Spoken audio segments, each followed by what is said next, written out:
Hello students, welcome to your YouTube channel Mathshala. हम पढ़ रहे हैं class 8 UP board chapter 2 square root वर्गमूल की एक्सरसाइज 2B। कल हमने जाना था कि वर्गमूल क्या है और वर्ग क्या है।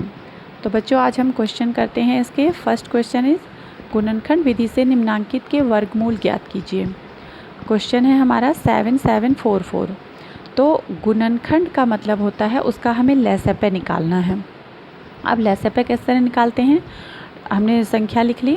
सबसे पहले तो ये ध्यान रखेंगे कि हमेशा छोटी डिजिट से हम इसका लसापे निकालेंगे।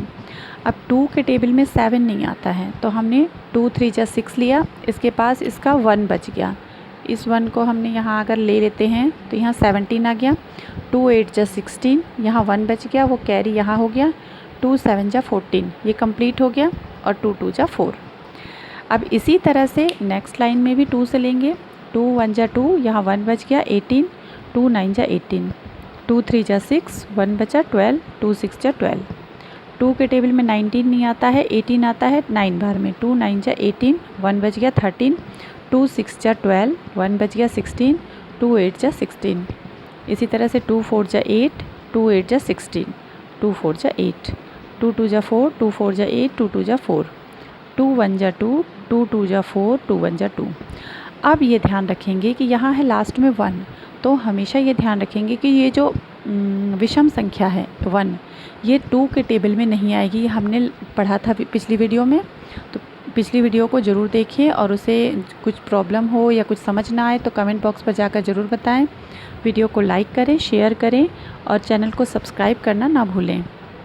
अब क्योंकि यहाँ 1 आ गया है तो ये 2 से नहीं जाएगा, तो इसलिए हम इसको ऐसी संख्या से लेते हैं जो ये पूरी तरह से भाग हो जाए।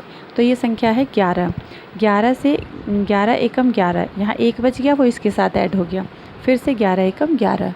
फिर अब 11 के टेबल में 11 एक बार में आएगा, तो इसलिए यहाँ 1 आ गया। और जब 1 आ जाता है तो हमारा ये गुणनखंड कंप्लीट हो जाता है। अब इन सारी डिजिट्स को हमने यहाँ लिख लिया। अब इसमें हम क्या करते हैं, वर्गमूल निकालने के लिए हमें दो दो संख्याओं के पेयर बनाने होते हैं, जोड़े बनाने होते हैं। तो यहाँ हमने इन दोनों का जोड़ा बनाया, इन दोनों का, इन दोनों का और इन दोनों का। अब इन जोड़ों में से भी हमें एक एक डिजिट निकालनी होती है। तो इसका एक 2 आ गया, इसका भी 2, इसमें भी 2 और यहाँ का 11। अब इन सब की जो हमने एक एक इसमें से संख्याएँ निकाली हैं उनकी हमें मल्टीप्लाई करनी होती है, गुना करनी होती है। 2 2 जा 4, 4 2 जा 8, 8 11 88। तो बच्चों हमारा आंसर हो गया इसका, यानी कि इसका जो वर्गमूल है वो हो गया 88। ये हम थर्ड क्वेश्चन है बच्चों 4900। एज इट इज़ इसका भी हम लसापे गुणनखंड निकालेंगे। 2 2 जा 4, 2 4 जा 8, 2 5 जा 10 और 0 का 0। 2 1 जा 2, 2 2 जा 4, 2 2 जा 4, यहाँ 1 बच गया, 2 5 जा 10। यहाँ लास्ट में 5 आ गई है तो ये सिर्फ 5 से जाएगी। 5 2 जा 10, 2 बच गया, 2 4 जा 5 4 जा 20, यहाँ 2 5 5 जा 25। फिर 5 से करते हैं, 5 4 जा 20, 4 बच गया, 5 9 जा 45। अब 49 हमने पढ़ा था लास्ट वीडियो में कि वर्ग होता है 7 का, इसलिए 7 जा 49 और 7 1 जा 7, 1 आ गया। तो ये हमारा क्लियर हो गया। अब इन संख्याओं को हमने लिख लिया। और ये बच्चों एक चीज़ और ध्यान रखेंगे कि पेयर हमेशा एक जैसी संख्याओं का ही बनेगा, दूसरी संख्याओं का पेयर नहीं बनेगा। तो इन संख्याओं में से एक एक संख्या हमने उतार ली, इनको हमने मल्टीप्लाई कर दिया। 2 5 जा 10, 10 7 जा 70। तो इसका वर्ग हो गया, वर्गमूल हो गया 70। और इसका जल्दी से इसका स्क्रीनशॉट ले लेंगे बच्चों।